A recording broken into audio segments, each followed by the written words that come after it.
আমি যেদিন নির্বাচন হবে এদিন সকাল 6টার থেকে সন্ধ্যা 7টা পর্যন্ত আমি ভোটার টানব। বিএনপি ক্ষমতা আসবে কি না এটা আপনার জনগণের সিদ্ধান্ত। যাতে জামায়াত আছে, কয়েকটা দল আছে, হ্যাঁ, অনেকে আবার উস্কানি দিয়ে বলে যে বিএনপি আয়তাত্ত না, জামায়াত আসবে, বুঝিনি? বিভিন্ন দলে মনে উস্কানি দিয়ে বলতেছে। আরে বাবা, উস্কানি দেওয়া তো কিছু নাই, এটা জনগণের রায়, জনগণে দিবে, জনগণ যাকে আসবে সেই এটা মেনে নিতে হবে। এটা উস্কানির কথাও নাই, আর কোনো তাল বাহানার কথা নাই। তোমরা বড় বড় কথা বলো, জামায়াত আসবে, হ্যাঁ আসবে, কারা আসবে না আসবে এটা জনগণে মেনটেন নিবে, আর জনগণের রায় হবে। আর যদি এই বিএনপি যদি আমরা না আসতে পারে, বিএনপি যদি না আসে, তা আমি মনে করব এই পৃথিবীতে বাচ্চা থাকার আমার কোনো অধিকার আমার নাই। আমি মনে করব আমি নিজেকে, কারণ আমাকে অনেকে টিটকারি করে কথা বলে, তো টিটকারি করে অনেকে মানে হাসিনা লোকে বলে, আবার জামায়াতের লোকে বলে, বুঝিনি?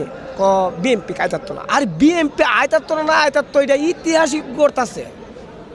স্বৈরাচারের জন আপনি নিপীড়ন আন্দোলন, পল্টনে রিলি সমাবেশ, তখন কোটি কোটি মানুষ আপনার রিলির মাঝে একটা হওয়া ফুলের জায়গা নাই। বিভাগীয় যে সমাবেশগুলো হলো, মির্জা ফখরুল ইসলাম আলমগীর যে বিভাগীয় সমাবেশ করছে সিলেট, রংপুর, বরিশাল, বড় বড় চট্টগ্রাম, তো এন মানুষ কত বাস ট্রাক লস, আমি এটা আগেও বলছি, আগেও কয়েকশোবার বলছি, তো এটি বন্ধ করে দিছে। তারপর মানুষকে আটকায় রাখতে পারছে না, লসটা পর্যন্ত একটা রিস্কাটা পর্যন্ত বন্ধ করে দিছে, 3 মিন সব বন্ধ করে দিছে, তো মানুষকে আটকায় রাখতে পারছে না। আর তোমরা এখন কইতাছ একটা সুযোগ পায়া যে বিএনপি আসতে পারতো না, তো দেখা যাবো ইনশাআল্লাহ ফাইনাল হবে নির্বাচনে কাকে জনগণ আনে। জনগণ যাকে আনে আমরা তাকে মানিয়ে নেব, তাকে মেনে সরকার নিব। জনগণ যাকে ভোট দিবে তাকে আমরা সরকার, আমরা কোনো হিংসা নাই, আমরা কোনো নিন্দা নাই, আমরা যে আদর্শ, কোনো হিংসা, কোনো রাজনীতি চলবে না, আমরা ভিত্তি কোনো অহংকার নাই।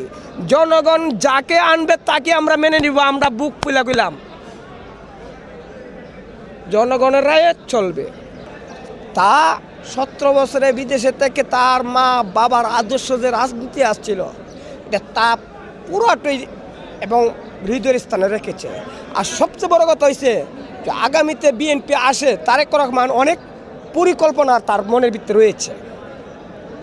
তার পরিকল্পনা রয়েছে নারীর নিয়ে যে একটা তার কল্পনা খুব মনের ভিতরে তার আছে। নারীরে যে নারী 17 বছরে কিছু নারীরা তারা কোনো অধিকার পেয়েছে না, তাদের নিয়ে একটা আছে। এবং মানুষ যে যারা বঞ্চিত, যারা মানে মর্যাদা পানা, তাদের যে কিছু আপনার রাস্তাঘাটে ঘুমা, তাদের নিয়ে একটা পরিকল্পনা তারেক রহমানের আছে। এই পরিকল্পনা ইনশাআল্লাহ যে আগামীতে বিএনপি আসে, এই পরিকল্পনারা তারেক রহমান চেয়ারম্যান ইনশাআল্লাহ বাস্তবায়ন করবে। ইনশাআল্লাহ তাকে আর আল্লাহ যদি শক্তি দেয়। আমি যেদিন নির্বাচন হবে এদিন সকাল 6টার থেকে সন্ধ্যা 7টা পর্যন্ত আমি ভোটার টানবো। আমি এটা আগেও বলছি, আজকেও বলতেছি, এই জুমকে আমি খাওয়া দাওয়ার চিন্তা করব না, 13 ঘন্টা ভোটার টানবো আমি ফ্রি। আবার ভাড়া গিয়ে ফ্রি, খালি ফ্রি 13 ঘন্টা ভোটার আমি আমার লিস্কা দিয়ে টানবো। আর আমি যদি 13 ঘন্টা ভোটার টানতারি তা আমার জীবন আমার লিগা ধন্য আমি মনে করব।